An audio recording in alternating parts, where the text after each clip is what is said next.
Bismillahirrahmanirrahim, dear students. Today I want to discuss with you people geological time chart. What is meant by the geological time chart? What is its significance? Geological time chart is basically is a time scale, is the calendar for events in the earth history. जैसे हम अपने time को calendars के अंदर जनवरी से दिसंबर तक organise कर लेते हैं, इससे लाइफ की हिस्ट्री का भी एक कैलेंडर बना हुआ है। उससे हमें ये पता चल जाता है किस इंटरवल के अंदर क्या ओरिजिनेट हुआ। इसकी जो सबसे बड़ी डिवीजन है जिसके इयॉन का नाम दिया जाता है, ये जियोलॉजिकल टाइम चार्ट की लार्जेस्ट डिवीजन है। इसके अंदर 2 और मोर इराज और पीरियड्स ऑफ टाइम एग्जिस्ट करते हैं that is so long that can not be measured. And next one, epoch, a division of the geological time less than a period and greater than an age. Period is in a geology the basic unit of geological time chart का, जिस तरह हमारी life के basic unit cell है, इस तरह geological time chart का basic unit जो है वो पीरियड है। जियोलॉजिकल टाइम चार्ट को यहाँ पर एक लैडर की फॉर्म में यहाँ से रिप्रेजेंट किया गया। ये नंबर ऑफ मिलियन ईयर्स को रिप्रेजेंट किया गया। ये प्रीकैम्ब्रियन इयॉन्स हैं। इस प्रीकैम्ब्रियन इयॉन्स के अंदर ये इरा एग्जिस्ट करते हैं। हेडियन इरास है, आर्कियन इरास है, प्रोटोजोइक इरास है। ये प्रीकैम्ब्रियन इयॉन के अंदर एग्जिस्ट करता है। ये पेलियोजोइक इरा है। This is the Palaeozoic era के अंदर आप देखें, इसमें कॉस,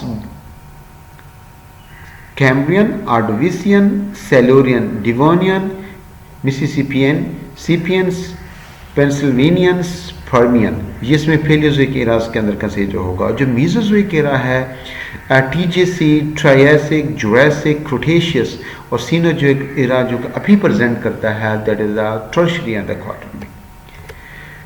अब प्रोटोज, क्रिप्टोजोइक और इयॉन और द प्रीकैम्ब्रियन, हम इसको Precambrian, this is the Precambrian ion, इसको हम डिस्कस करते हैं। प्रीकैम्ब्रियन में यह रिप्रेजेंट होता है this is the 4.6 billion years ago earth has been originated.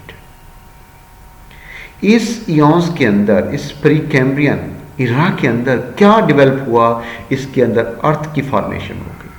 अर्थ बनी, डेफिनेट उसके एटमॉस्फेयर बने, अर्थ बनी, एटमॉस्फेयर बने और उसके सीज ओरिजिनेट हो गए। सीज ओरिजिनेट हो गए तो लाइफ का स्टार्ट भी वाटर से स्टार्ट हो गया।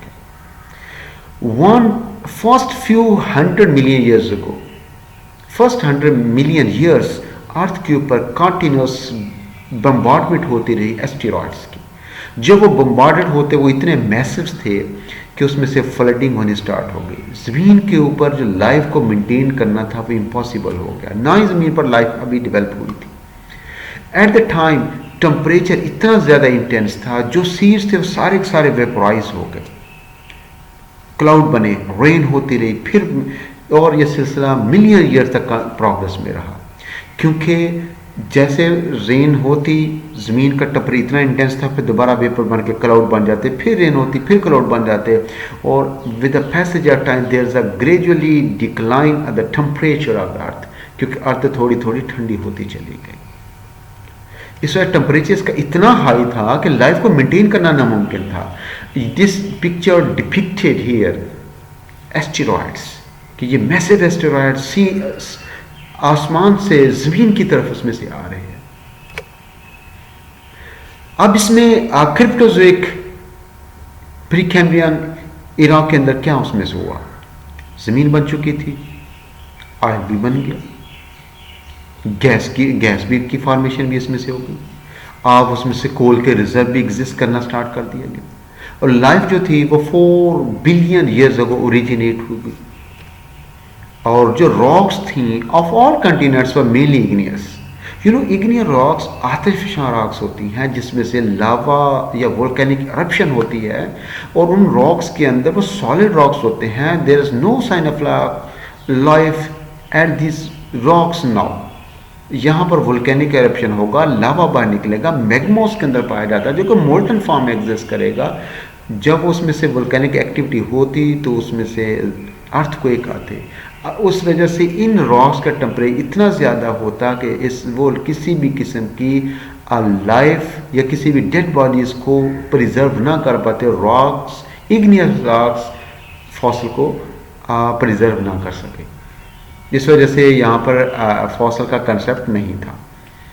ओल्डेस्ट नॉन रॉक्स हैं जो अभी भी इस वर्ल्ड में एग्जिस्ट करती हैं, असुआ ग्रीनलैंड जो कि 3.8 बिलियन ईयर्स ओल्ड से बिलियन ईयर्स ओल्ड हैं, और इन रॉक्स के अंदर बहुत ज़्यादा मेटामॉर्फोसिस का प्रोसेस हुआ। मेटामॉर्फोसिस का मतलब रॉक्स के अंदर जियोग्राफी के अंदर ये लिया जाता है, there is a formation of stratification, layering, zonation, particular layering formation start हो गई। जो अर्लीस्ट फॉसिल्स थे वो 3.5 बिलियन ईयर्स ओल्ड रॉक्स के अंदर पाए गए, form the apex chart in the western Australia. ये स्कॉफ ने 1993 के अंदर इसको डिस्कवर किया। ओरिजिन ऑफ सेल था, ये कब ओरिजिनेट हो गया? Fossils of cellular prokaryotic life several sites के ऊपर उसमें से इसको देखा गया। उसकी जो एज है 3.5 बिलियन ईयर्स, 3.5 बिलियन ईयर्स से लेकर एंड 2 बिलियन ईयर्स वो इनके दरमियान एग्जिस्ट करती है। ये जो फॉसिल्स थे, ये जो लाइफ थी in the form of the stromatolite की फॉर्म में एग्जिस्ट करती थी। स्ट्रोमेटोलाइट्स एक खास इसकी टर्म है, इसको डिफाइन यहाँ पर किया गया, layered structure stromatolite, layered structure that are form when cells grow on the sea surface. Sea surface cell grow करेंगे, वहाँ पे एक लेयर उसमें से बन जाएगी, and the sediments are deposit among और अबव द सेल्स। उन सेल के ऊपर सेडिमेंट या उसके नीचे डिपॉजिट होते रहेंगे। Cells then grow up to the light living a mineralised layer below them, और सेल उसमें से ग्रो अप करेंगे लाइट की, क्योंकि वो टर्मिनल पार्ट है, वहाँ पे लाइट उसको फेस करती है, और अपने नीचे मिनरलाइज्ड लेयर अपने नीचे सस्टेन कर देंगे, उसके अंदर प्रिजर्व भी होते रहते हैं ये एनिमल्स। इस पूरे स्ट्रक्चर को स्ट्रोमेटोलाइट का नाम दिया जाता है। फॉसल, जैसे पहले बात बता, इग्नियस रॉक्स के अंदर फॉसल वोल्केनिक एक्टिविटी फॉसल का पाया जाना नामुमकिन था, लेकिन इंडिकेटर लाइट्स उन रॉक्स के अंदर मिलते थे जो कि कार्बन कंटेनिंग कंपाउंड से। इससे पता चलता था ये कार्बन है, it is a vital part और the vital component of the living organism. ये रिप्रेजेंट करता था कि लाइफ यहाँ पर मौजूद होती थी। फर्स्ट फॉसल जो प्लांट्स की जो blue green algae appeared in the Proterozoic era. जो ट्रेस ऑफ एल्जी है, बैक्टीरिया है, शेल प्रोटोजोन है, बरोस और द वर्म्स हैं, और ये लेट टाइम्स के अंदर भी एग्जिस्ट करते थे। ये हमारी एक मेन स्लाइड है जिसको हम डिस्कस करेंगे, this may be the last one.